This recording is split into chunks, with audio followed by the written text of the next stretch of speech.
This is us. We're up. Yeah, we are. We're up. This is us. We're live. Hello there. Hello. Hey, guys. How's General it going? Kenobi. Excuse me? Because I went, hello there. And I was hoping you were going to get the reference and you were going to go, General Kenobi. Right. But you didn't. Okay, Yeah. okay, Mr. Movie Man. I apologize for not getting your meme. reference. It's a meme as well. It's Okay. a good meme. I can't see our... don't worry. Well, let's keep talking. I'm going to get it sorted out. I can't see our... I'm clearly not very up to date on the memes these days, especially Star Wars memes. So, It's like... so Sam, how was your week? My week, well, I started my new internship, and that was pretty fun. Oh. A writing thing. I'm writing for a magazine, and the woman I know, the people who own it, like, they know like literally every Tom, Dick, and Harry in Hollywood, which is pretty cool. Wow, that's crazy. I can see you now. I've heard you've had some very good news as well. Oh, my week Hello. has been so crazy. It's actually unreal. So Do tell. I mean, I already know, but tell people you who are already watching. know. My life We flipped. don't know. Okay. Sorry. My life flipped turned upside down this week. I had an interview at a game studio called King this week. They made famous titles such as Candy Crush and Farm Hero Saga. Farm Hero Saga, which is what the London studio makes. I had an interview there. It went really well. I got the job. I'm going to be starting an internship there in end of June until the 31st of August. And hopefully I will be starting a full-time permanent position there afterwards. We'll see. That's See what how I'm it hoping goes. for in mine. Yeah, so Okay. yeah, that's been my week. I finished uni, I handed in our game.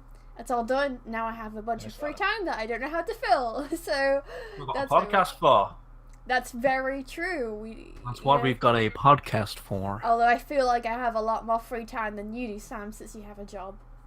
Yeah, like it's 5 days a week. It's annoying because like Wednesday, Thursday, Friday, I work from home, but annoyingly, it's like 3 till 9 p.m. Oh, that's a bit- really? Yeah, That's some weird hours, but it is, but it's for an internship, and I'm getting paid. It's not bad. Are you getting paid minimum wage, or can you say? do you want to know what my salary is, Sam? Go on. If I worked there for a year as an intern, Yeah. my salary would be 27k. Oh yes, you said. I remember you saying. That's mad thing. So yeah, what are you on minimum wage?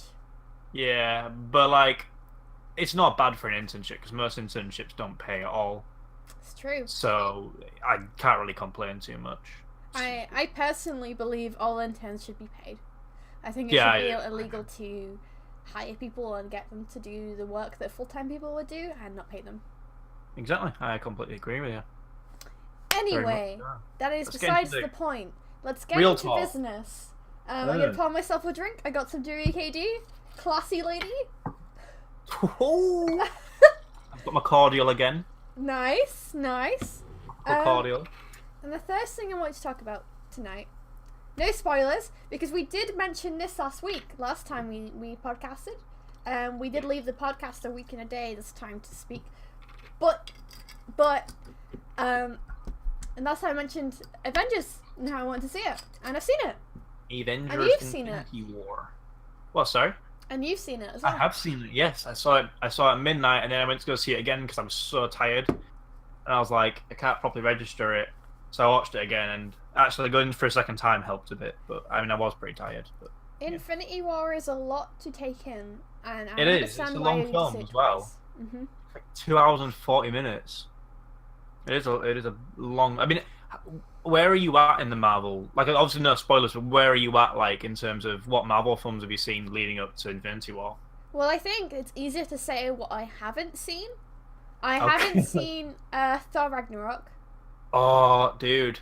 I mean, obviously I won't say anything, but I'm assuming you kind of get where you're at in Infinity War from it. Yeah, A little bit. totally. Mm-hmm. Yeah. I haven't seen Doctor Strange. Oh, okay. Doctor Strange is Doctor Strange is like one of those films like I thought it was so mediocre. Like, it's watchable, but it's not like a necessity, I don't think. You've seen Spider-Man? Do you like Yeah, Spider-Man? I love That's Spider-Man. I loved Spider-Man Homecoming. That was really good. I haven't I recommend Thor. seen Black Panther either. Black Panther's like Doctor Strange. I don't think you really need to see it to kind of, yeah. I would like to see it though. I would like. Yeah, to it's a good film. I think they're both decent, but I think that like if you were like some person was going into Infinity War, those two films you wouldn't really need to see. I guess so. Yeah. Infinity like War, I really love it, but I also really hate it. I think everyone's thinking that really. And obviously, I won't say any spoilers, but it's going to be one of those films, I think. But it is the highest grossing weekend box office, isn't it? Something like that. It's made a lot of money. At the moment, it's like just gone above the original Avengers, I think. Wow, it's amazing. Yeah, I mean but this kind of leads into another thing because I've just mentioned this to you, and I'm writing a blog on it. Okay. But so many people are complaining about it because it's killing traditional Hollywood film and all that. Like superhero films are apparently like taking over. Like, and I kind of get why, but like James Cameron came out and said like, it needs to stop. Superhero movies need to stop, and there needs to be other stories to tell. I'm not being funny, mate. How many Avatar sequels are you making? Like, shut up. I was about to say that man cannot say anything because he is making a bunch of Avatar films. Exactly. When did the first Avatar film come out? 2009? 2009, and he's apparently the next one is next year, so it's like, what, 10 years gap? And then he's got crazy. Like 3 more after that, which is insane. I want to know what story he's going to tell and how it's going to be better than a superhero movie. And I think that's really ironic since he's saying that superhero films are ruining the industry when he is making 3 sequels to this movie and he's still got like Terminator franchise as well and all that, and it's like, you're doing the same stuff all the time, you idiot. Exactly, and I'm sure what most people are saying is they want originality in the movie industry, which I agree with, and making all of these sequels to this film that no one cares about anymore is not original. It's not going to save the industry. It's so hypocritical, it really hurts me. It's the same with Steven Spielberg, because he was like, oh, I'll never do a superhero movie, and he's doing one for DC now, and it's like with Ready Player One, he did that. It's like it's a thing with money for him. He knows it's going to sell. Yeah. The majority of the film industry now is about money. It's about franchising, selling merchandise, making characters people remember and they want to dress up as them and buy all these products and stuff, and it's whatever sells. It's why Minions. You blame Star Wars for that. Yeah, like Star Wars started that off. I think with Marvel, like, I get where some people come from. Like, it is taking over. Like, that's kind of the only blockbuster you get now. It's not, but it's the biggest franchise people talk about, and I get why. But I think Marvel have kind of, obviously you haven't seen Ragnarok yet, but they get a lot of indie directors like Taika Waititi to come in and do something different, and Thor Ragnarok is great because it is different, and it's always going to have the same kind of thing. But Infinity War was kind of like this thing that said, we're doing something a little different, because I didn't expect it. My expectations were like turned around. So I think, yeah, I get some people say they are getting a bit too samey, but I think they're knowing that that's going to be the case, and they're trying to switch it around, and they're doing new things. So, well, okay, I'm gonna first swing out there, and I think you'll agree with me.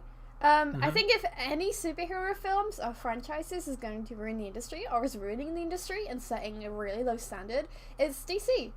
It's the DC universe, because we've seen clearly now that majority of the Marvel films that have been coming out in recent years are fantastic. They're great films. Like, they might be mindless fun, but if you compare that to DC films, it's a stark contrast. The characters and the actors and the fact that you love these characters so much and stuff. Like the Guardians films, I think are amazing for characters. Like, I love them. So DC don't have likable characters at all. Yeah, and like the thing about the Marvel universe and like you mentioned, Guardians of the Galaxy, is that my stepmom loves Guardians of the Galaxy and she just likes superhero films. So I feel like the Marvel Cinematic Universe really brings together even non-fans of superhero films, because it's got such a vast variety of People know of it. people, and then you've got fantastic films like Logan as well. That the Marvel are bringing to the table, and it's just like you can't complain about superhero films being in the industry because you have all these fantastic stories and characters coming together and captivating people of all ages and tastes. And that's how I feel. With DC, they're just like they don't have any integrity. Like they've got 5 Harley Quinn themed films coming out. Like there's a Harley Quinn solo movie, Harley Quinn and Joker movie, Suicide Squad 2, Harley Quinn and the Birds of Prey, and Harley Quinn and Poison Ivy and Catwoman. That's like 5. That's insane. No, stop. And like, how many other films have they got planned? It's just all the time. They're not going to get half these films done. And I think the only one I'm looking forward to is Shazam, and that's like, I think it's going to be quite standalone. And like, but other than that, I do not care for DC. And it's like, everyone tries to make a cinematic universe now. Like, Universal have got like they're trying to start the Dark Universe, which got like the Mummy and Frankenstein and the Creature from the Black Lagoon. It's like, who wants to see a cinematic universe of that? Stop trying to like, Marvel can do it, you can't. Shut up. Stop it. Well, it's like I said before, it's all about merchandising and franchising. Personally, and I know this is completely different to what I've been saying before, I am kind of excited for the Harley Quinn film. And this is the only reason for that, and you might be judging me for this, but it's because I'm pretty sure it's female directed, and it's full female cast, and I like that. Well, see, that film that you're talking about is the Harley Quinn and Birds of Prey one. It's got like Batgirl and stuff and all that. But I thought that one was the guy who directed Suicide Squad, David Ayer, who's a sexist hack. I thought he was directing that. And I found out it was that woman. I was like, oh, okay, well, they've got rid of him. That's good. And then I find out he's actually still doing one with Poison Ivy and Catwoman, and he's making like Poison Ivy get played by Megan Fox, rumored. And it's like, don't do that. And he's such a sexist asshole. I'm like, no. That makes me and I think like I think Wonder Woman's pretty good to an extent, and that was directed by a woman, and I really enjoyed that. But I still worry because I just think like I don't know. I have a bad feeling about Harley Quinn just because of how she's been set up. Like, you can do Harley Quinn and not have to be so sexist and just I don't know. I mean, I think it's fair to say that we shouldn't look forward to any new DC film because they're all going to be a disappointment, unless, and I know I hate everything said this in his recent video, which I really enjoyed. Was that the Superhero 2017 one? Yeah. Yeah. The only way that DC are going to fix the universe is by scrapping everything they have and redoing it. And planning it out properly, yeah. Because they're in too deep. And I'm trying. Sorry. They're in too deep right now. They have all these characters and they're all just terrible. Yeah, it's a mess. They should. I've heard a lot of people say this. They should do like a. I know you're not a big fan of him, but like a Batman cinematic universe, because people only really like DC for Batman most of the time. So it's like that would they do so well with a Batman. Like, look how well the Dark Knight films did. It's just like it's obvious. But isn't anyway. that in itself a message to DC saying your superheroes are crap? You are doing a bad job. Only one of your superheroes are likable, and we only want to see movies based off of them. I think that what it is. Yeah, I think that gives them a huge message that all of their superheroes aren't like exciting. They've got Superman, who's just like clear cut. He's practically invincible. He can do anything, and it's boring. Wonder Woman, yeah, Flash, they Aquaman, they don't give their heroes clear weaknesses or emotions that make character. That make people enjoy them. It's like you see Iron Man. Iron Man's my favorite superhero. You see that he's got obvious emotions. He's got things he's got to lose. He's got and this develops over all of his movies. I mean, we try and forget about Iron Man 3, but everything else, there's reason to connect to this person and realize what their motives are and why they're doing it, because you see a clear change in attitude to Iron Man, to Tony Stark, in the first movie when he realizes what his weapons are doing. I felt like that with Thor, and I know you haven't seen Ragnarok, but obviously at the start, like I don't think he was that much of a likable character. He was kind of bland and stuff. Loki was kind of the more charismatic one, and now Thor's like he's because he's spent all his time in the Avengers and he's learned stuff off Earth and stuff. He's actually become such much of a relatable character, and he just seems like a normal person, and that's why I like him so much. And I know you haven't seen Ragnarok, but he's great in Ragnarok. I loved him in Infinity War. So I know what you're saying, yeah. Testimony to what you said is that when Loki was first revealed and became a bad guy, I don't remember which film it was. I think it was the first Avengers.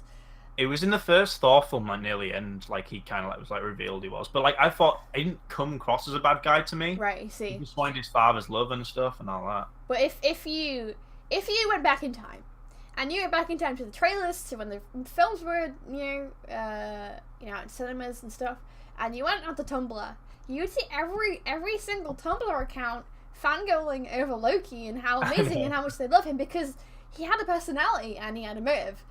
You didn't see any of that for Thor. He's a great, yeah, you didn't. And now Thor's like, everyone loves him, and I'm glad they do. Like I didn't like him at first, and I really like him, and I've kind of like thrown out Captain America a bit, to be honest, but I don't know.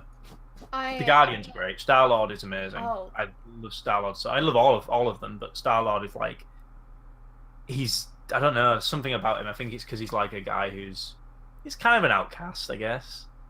But like I don't know.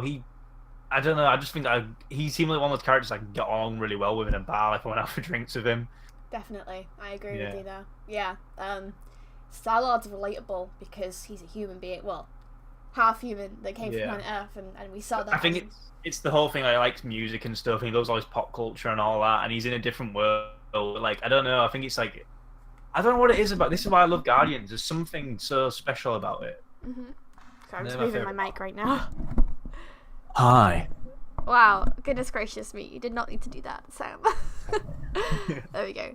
Yeah, I love the Marvel universe. I was put off it for a little while, but now I'm getting back into it because the movies are so much better. And watch Ragnarok. I need to. Yeah, I need to do that for sure. I've been wanting to.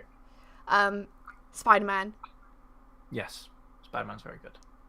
Let's talk about games because you had a good idea for a subject, and I thought, oh, that's a really good. I did, yeah. So what I wanted to talk about was, well, as most people know, God of the War came out in the past week.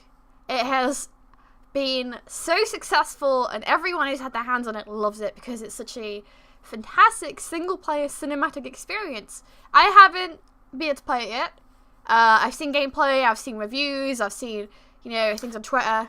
I've heard it's like the Logan of video games. Mm-hmm. Yeah. Like the film, like we're talking about, obviously. But, yeah. And people have been comparing it to The Last of Us and stuff like that. So, yeah, I can see where that's coming from. Yeah. And so, the reason that, because this game has been so successful, and it's a single-player experience, there's no multiplayer on it, as far as I know, it made me think about single-player experiences and how we are lacking in them recently in the gaming industry. I personally don't remember the last time I played a pure single-player experience that was a new game. Purely single-player. Yeah, that's made for this experience. I don't I think maybe Horizon Zero Dawn is the most recent one I've played. Where it's purely single player. It's a fantastic game. But most developers nowadays, you don't see them creating these single player experiences because I think it is a world where it's so terrifying to tap into. It's easy to make a multiplayer game because people want that. We're living in such a world where everyone's social. Everyone's trying to connect and be each other's scars or show off. And that seems to be what matters to people right now. And, I think it's really tearing us apart from being able to sit down for a few hours and play a game on our own and have our very own individual, unique experience that we can't have when it comes to online games. You have games that are so big right now that are multiplayer. You've got Fortnite, PlayerUnknown's Battlegrounds. League of Legends, of Overwatch, Sea of Thieves, they are all multiplayer experiences. And obviously, like, I'm not bashing these games. I think they're great games. I don't play some of them. I don't prefer to play some of them, like, at all. But I'm not saying that having multiplayer games is bad. I'm just saying that it's such a saturated market right now. And it's so in high demand. And I think it's really... I don't like it.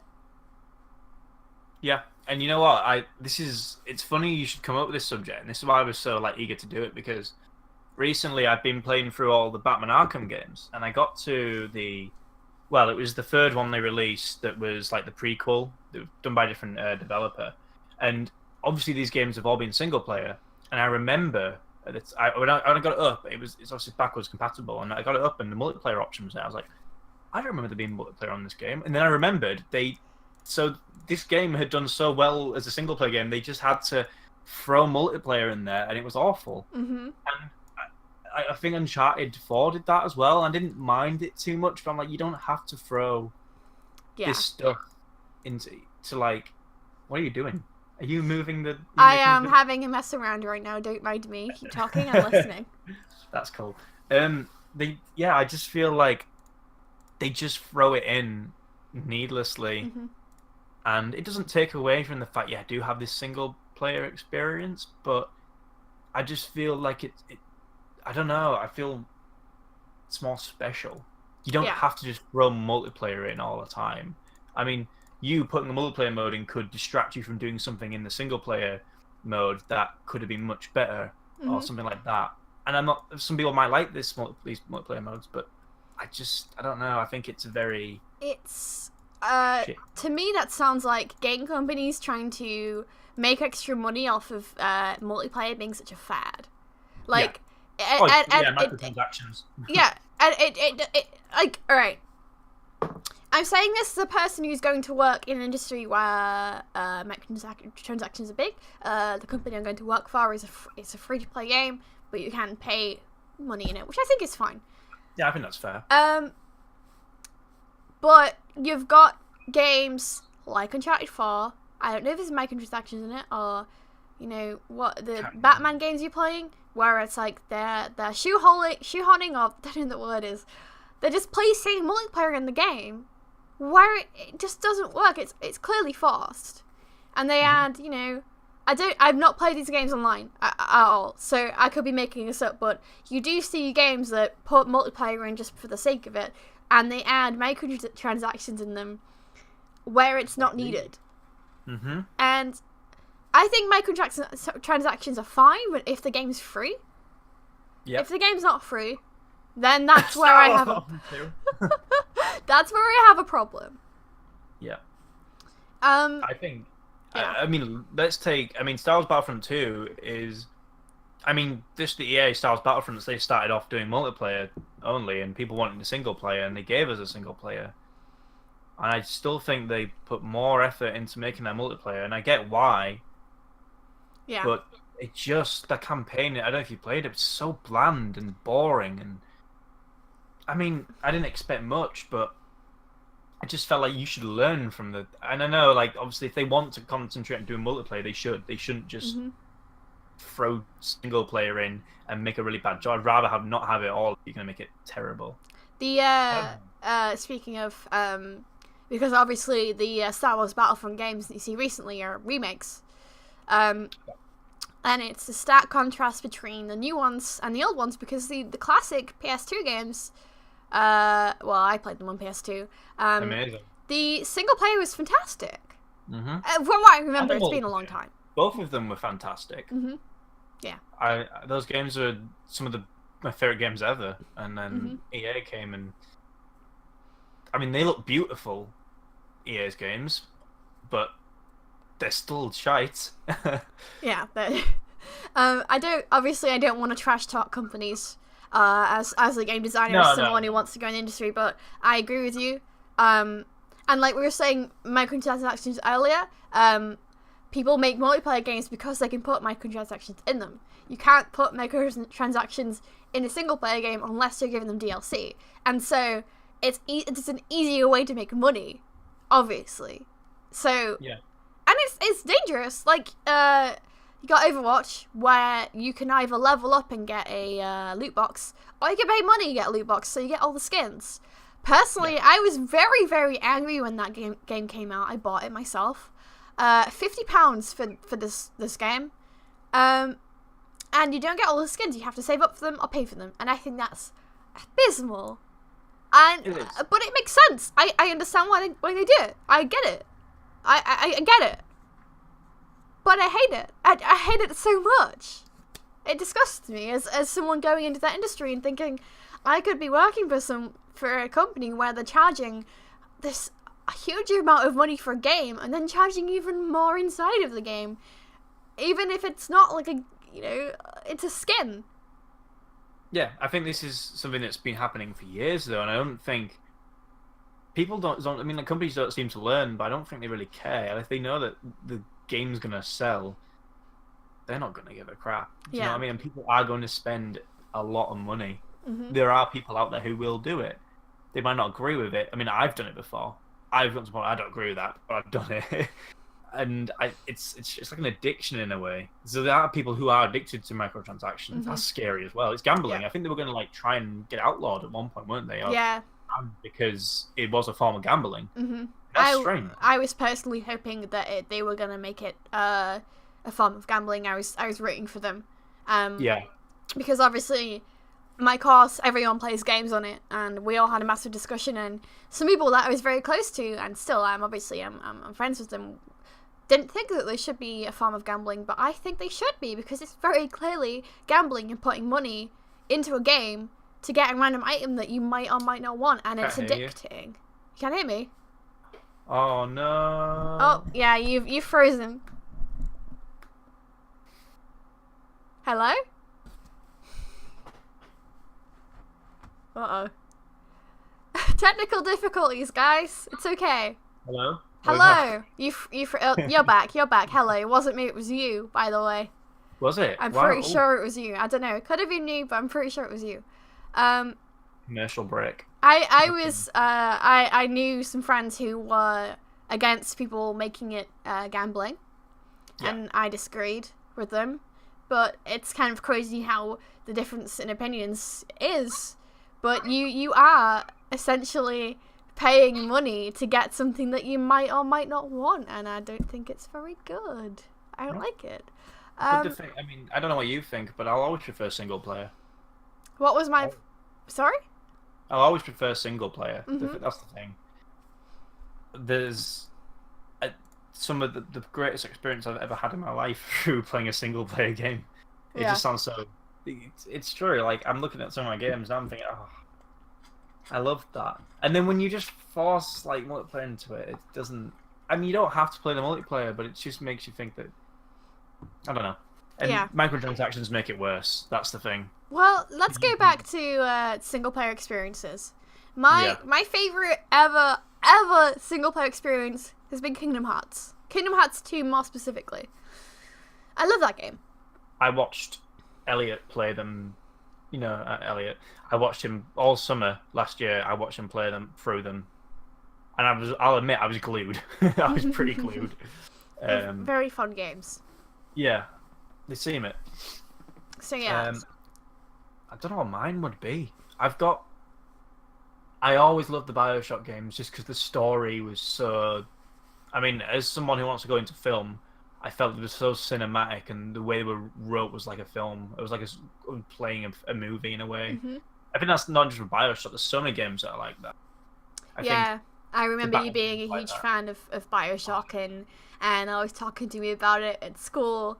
And it revolutionized like everything. I think it's strange because I obviously want to get into filmmaking, but I think BioShock was one of the. It's not even a film, but it's one of those things that made me want to get into filmmaking because it had such a good story, and I was like, I want to write film. I thought I obviously I could write a game. I don't think there was anything stopping me, you know. There's definitely not anything stopping you. Well, this is a bit of a tangent, I suppose, but any film writers could easily go into the game industry and write a cinematic. There's so many that have come and gone from it, though, like from what I've seen, you know. Yeah. Which is why I'm so thankful, back to the original point, is that games like God of War are still coming out and are still amazing experiences and are clearly successful in their own right. Yeah, and the funny thing is, I wrote a blog on this not too long ago, but I was saying like games are starting to single player experiences or single player modes are starting to become more cinematic than cinema in a way. Yeah. And I completely agree with that. I think there's so many games that are literally like movies now, playable movies. Yeah, God of War. for sure. Again, I've not played it, but I'm sure God of War is exactly like that. Yeah, it's like this fantastical experience where you get to watch a movie and you get to be part of it and you get to do everything that you see in a movie, and that's you. And that's a great thing about single player experiences, is that it's all you. You get to sit and play this game for a few hours and experience it on your own. You don't have to experience it with anyone else. It is you. Your experience playing through a single player game is completely unique to yourself. Yeah, the story might be the same, and that's obviously granted. The story's not going to change for every person, but the way you play through that story and the way you see that story and how it talks to you is so unique to everyone else that's played the game, and that's what I love about single player games. Like multiplayer games, I play a lot of League of Legends. I'm sure I could tell exactly the same story as another player in my game, and it wouldn't be a unique experience because everyone else has experienced it. And a lot of multiplayer games, they don't have story. It's all player made, but it doesn't really touch you in a way that actual cinematic storylines do. Obviously, you can create your own story in a multiplayer game. That's perfectly fine, and I'm not against that at all. I love multiplayer experiences, but it's not the same. And every playthrough of a single player game is so unique to a person, and it can touch you in such a different way. I think it's fantastic. I love it. Look at the Telltale games. I think they're a bit overdone now, but that's my personal opinion. But when The Walking Dead came out, season 1, the amount of times you could go through that, play it over and over again, and get something new out of it every time. If that was a movie form, that'd be my favorite kind of movie where I could pick something out new. That's why I love Scott Pilgrim vs. the World so much. I find there's something new in it every time, and those are my favorite kind of movies. And they're also my favorite type of games as well. Yeah. Where each playthrough, you get a different experience, or you find something different that you didn't notice before. I missed that last time. I'm going to go see it for myself and stuff. And yeah, definitely. It's great, yeah. There is some very, very talented game developers working on games like that. Story experiences. Yeah. It's very difficult to get right. Very hard. It is, yeah.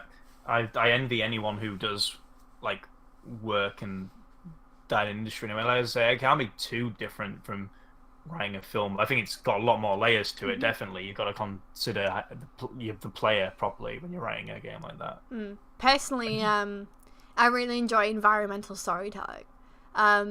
You see this a lot in World of Warcraft, where you'll see items in the world that tell a story. You'll see a pile of bones and a sword and a skull, and you'd be able to work out through the environmental storytelling that someone must have been eaten by this dragon, and they tried to fight it, and the dragon swallowed them and then died.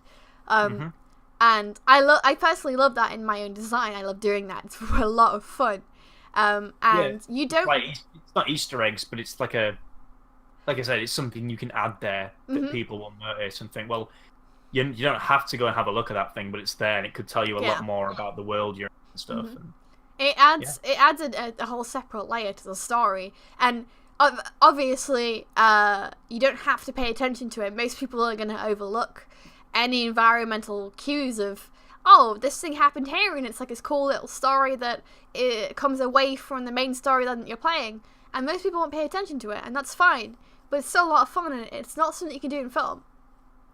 Yeah. Oh, yeah, definitely. I think, like I said, I'm playing from the Batman games now, and I'm finding so much I didn't notice about that world. I'm such a Batman fan, I'm thinking, whoa, I didn't see that before, wow, oh, that's interesting.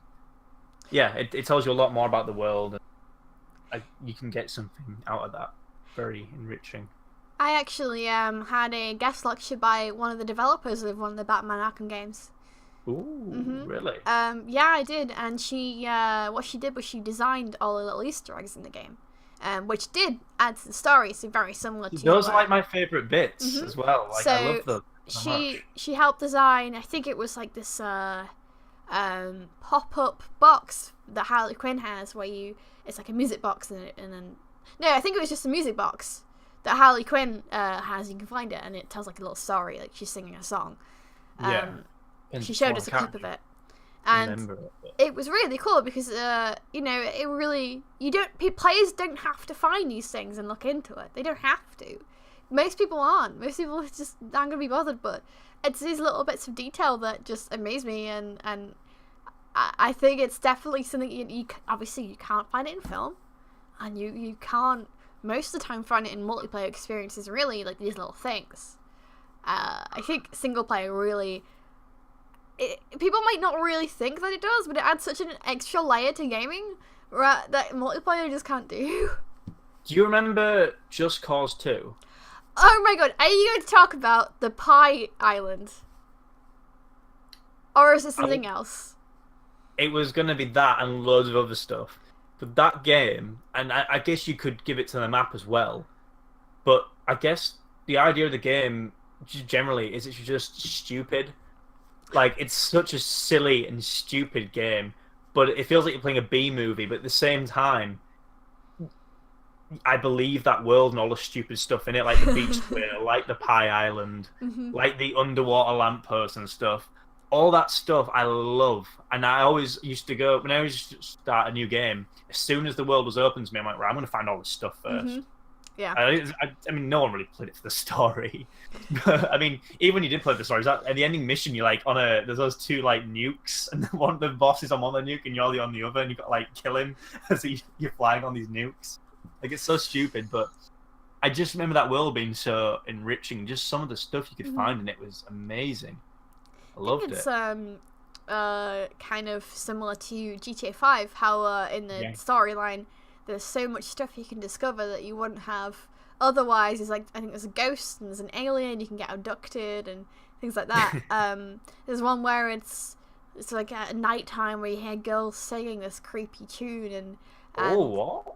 I've not heard that one. Yeah, it's like a certain area in the map where it's like a desert kind of place. Yeah, I have. Isn't it like there's a big story around it in there? Yeah. Like, there's like a quest, not a quest, but like there's loads of different things you can find that lead you up to it or some, I don't know. There's like a whole lore thing about it, and it obviously it adds like a deep meaning to this area of the map, and like you don't have to discover it, but if you do, it's like, oh my god, there's so much more going on in this world than the storyline that I'm following, and it's really cool, and Just Cause did that so well, even though it was really silly.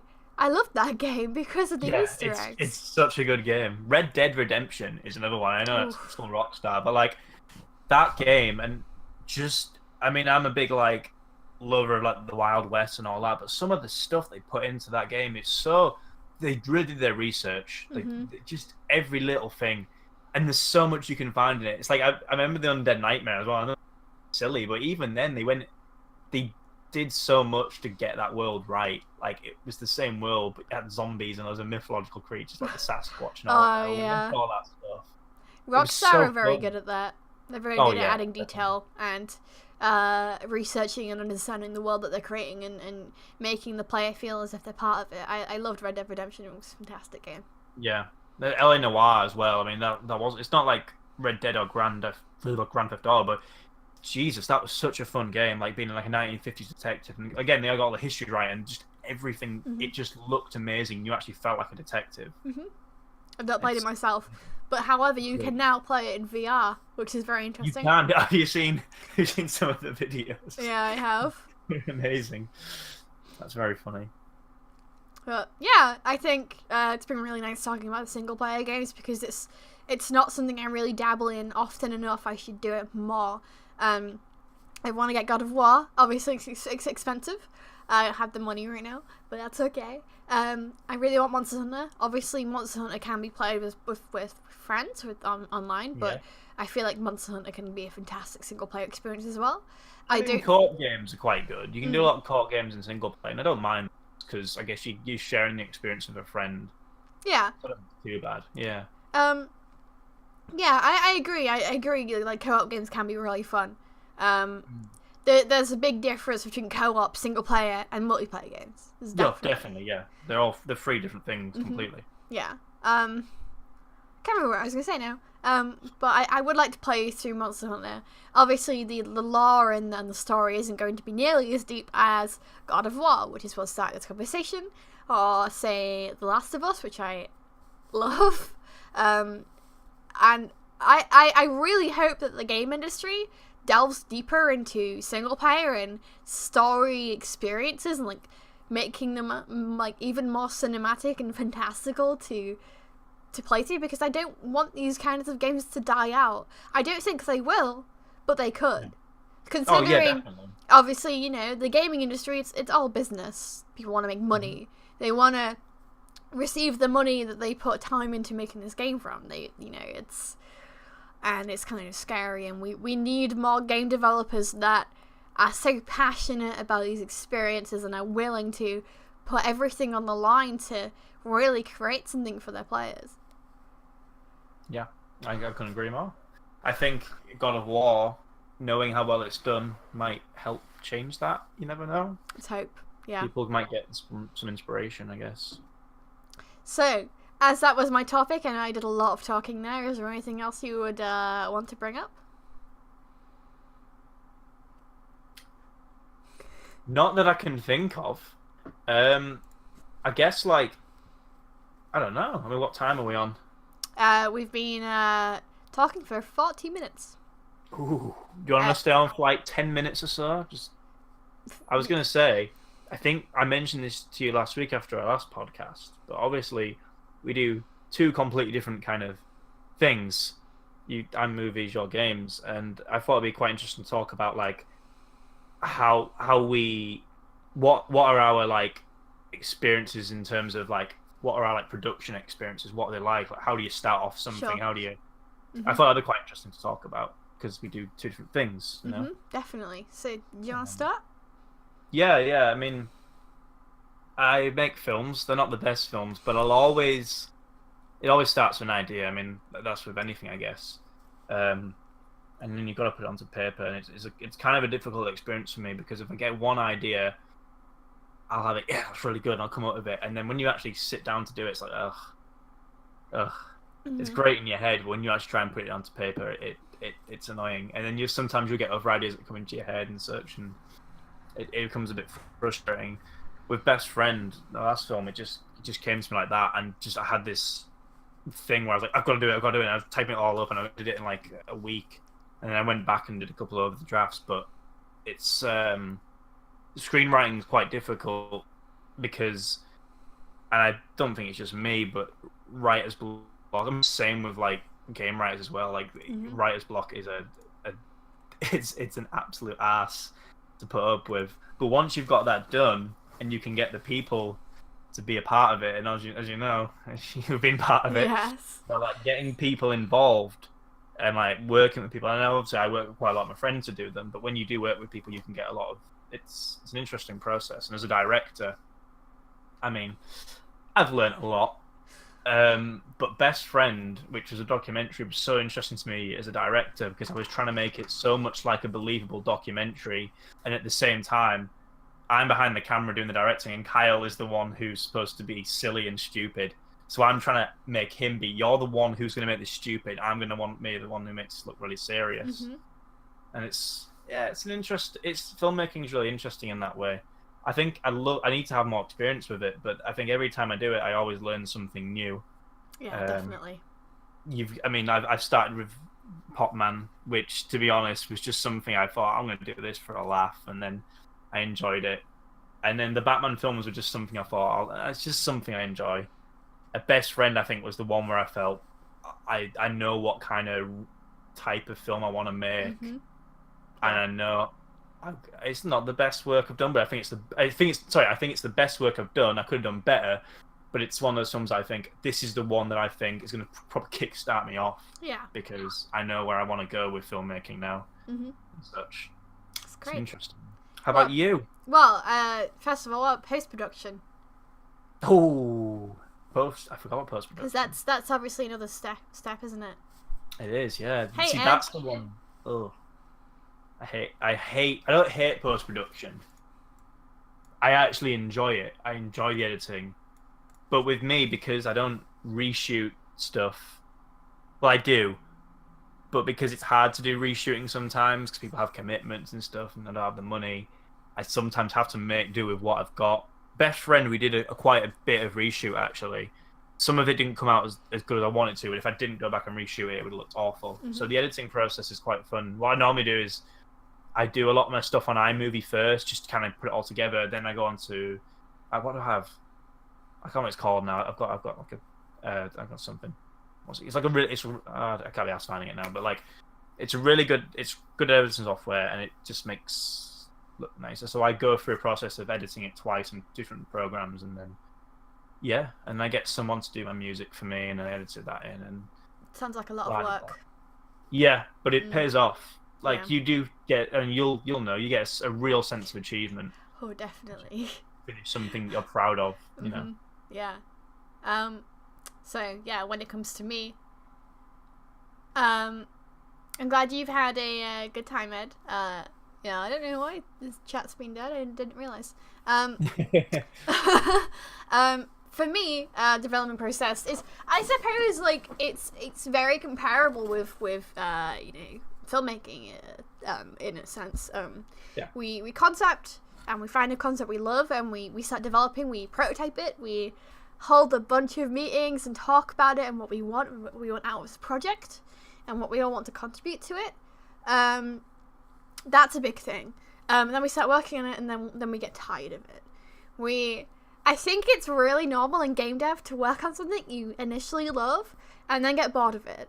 I think that's normal with everything, and that's what I felt like how you felt when you're making films and putting it together. You kind of like, you think, when you are quite creative and you have ideas on the old way, because you'll have another one come in soon after. It happens with me all the time. Yeah, you definitely, you start to have second thoughts and think, is this right for me?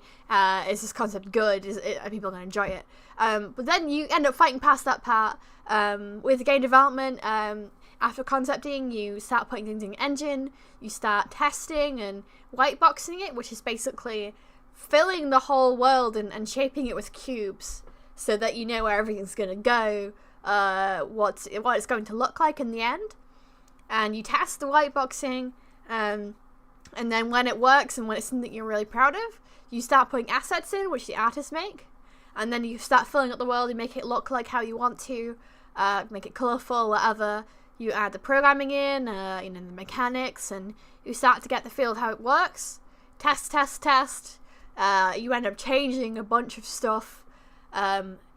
When you make a game, you hope not to change much of your ideas from the beginning, and I feel like we did a really good job of that this year. But you're always going to, in development, you're always going to change things. Like, things are going to not come out how you originally expected them to, which is fine. It's completely normal. A lot of things get changed, and then you might not like them, but you have to deal with it, and that's fine.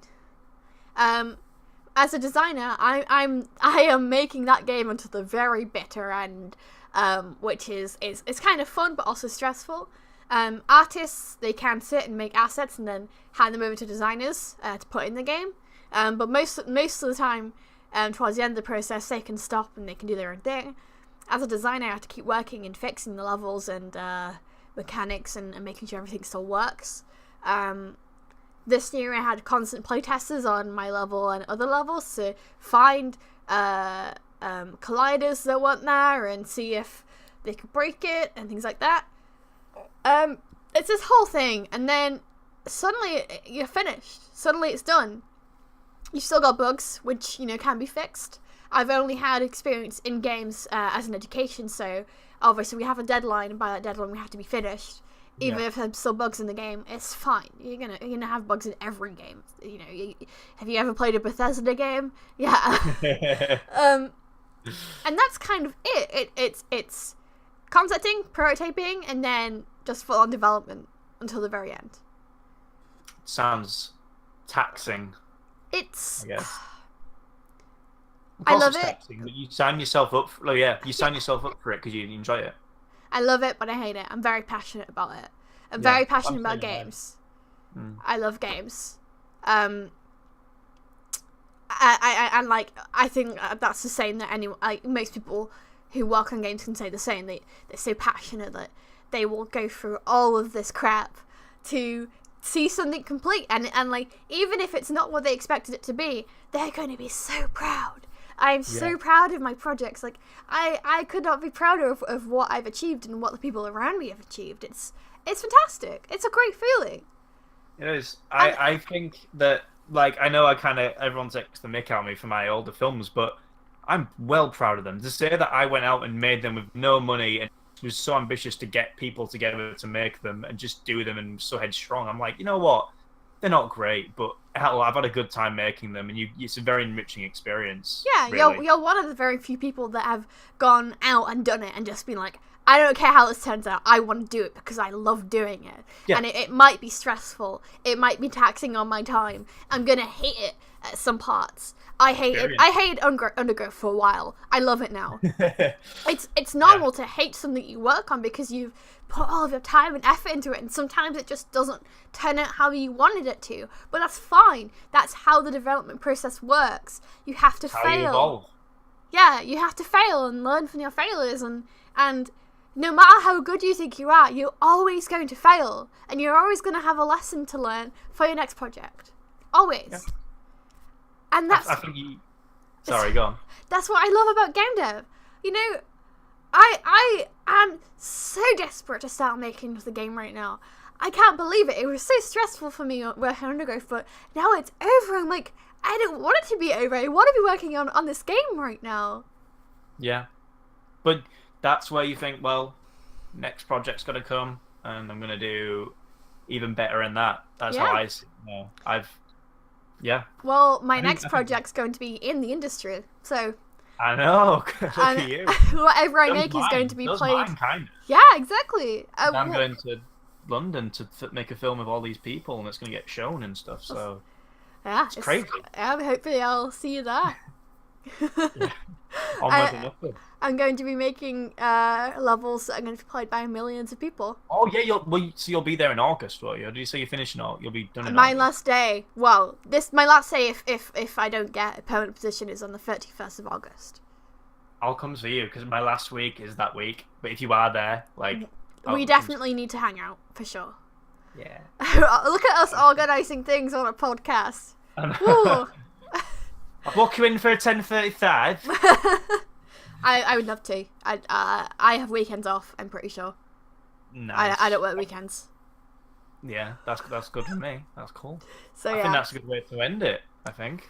I kind of like throughout this podcast, I have kind of started to come to the realization how passionate I actually am about these subjects, and like, it's kind of like really crazy to me because I didn't really like think about it. I didn't think, oh my god, like, you know, this thing is my world. I care about this thing so much. I never thought about it, but now I'm like, wait a second, that's me. Like, I'm so passionate about something, and I think passion is a really important and great thing to have. Yeah, it is. Passion, pride and passion in what you do. I'm feeling a lot of positive emotion. It's true. It's true. It's very true. Definitely. But yeah, I think that's a great place to end it. Thank you, Ed, for joining in. I appreciate you being here. Thank you very much, Ed. I was going to say, like, next week, I think I remember telling you, or like just asking you, saying that we could do a thing where each week one of us chooses a game and a movie. We both, if it's a game, we look at gameplay, or we could play it if we can, or we watch the movie together, and then we talk about it in the next week. Do you want to like try that? Sure, yeah, we can discuss it. You recommended the Studio Ghibli one to me. Mm-hmm. And Tale like of Princess Kaguya. I'll recommend a game. Like, I was thinking, and I don't know what you're thinking. I'm pretty sure you might have played it. Borderlands. I Oh, of course. Like just the OG Borderlands. I've been playing that recently. Quite a good. Sure. Well, Well, in that case, we can talk about animated films. And we can talk about shooters. yeah, that's a good call. That's a good call. I'm gonna Sounds watch great. that film then. I'll watch that film. Yeah, definitely. Thank you so much for listening, guys. Thank you, Sam, for being here with me. I had a very, very fun time here, and Had a lovely time. I hope to see you here next week. Yeah, I'll be here next week, most likely. Great. Don't worry about that. Thank you, everyone, for joining. Thank you, guys. See you later. Bye.